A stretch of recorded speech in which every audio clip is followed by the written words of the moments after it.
Hello and welcome. Today we're going to learn a little bit about something that affects many of you land-walking, air-breathing folks living near forests and grasslands.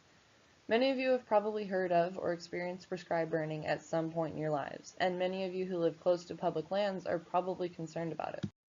Prescribed burning or controlled burning is the use of carefully planned fire to maintain or manage a piece of land or to conduct research. This land can include anything from grasslands to forested lands, and it's a common practice in this region and around the world. It's one of the cheapest and fastest methods of land management that can protect a lot of things of economic value too, like houses and watersheds. Fire has been an integral part of ecological systems throughout pretty much all of history.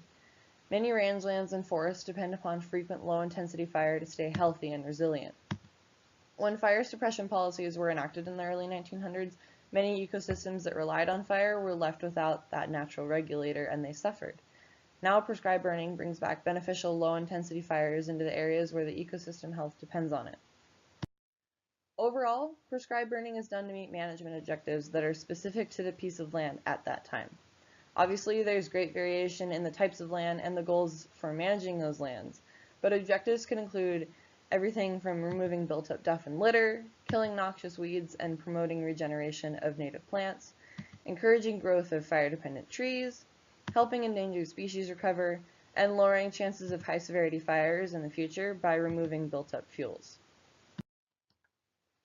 And not to worry, there is protocol that must be followed when planning and executing a prescribed burn.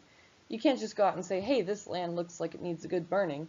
There is a process with strict guidelines that must be adhered to in order to be able to ignite and carry out a prescribed burn, and it can only be done by trained professionals.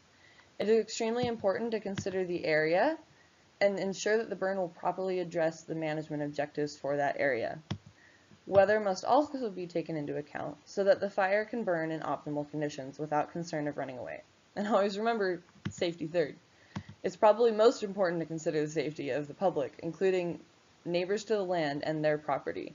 Yes, unlike a regular freely burning wildfire, prescribed burns are specifically planned so as not to risk harming your house or other property.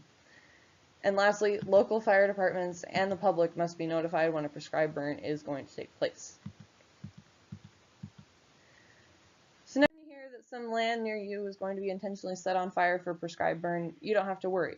Because now you know that fire is natural, that it's important for ecosystem health and resilience, that prescribed burning is carefully planned out and done for a specific purpose, and that the burners are taking precautions, considering all aspects involved and following protocol, not just running wild through your backyard forest with blowtorches.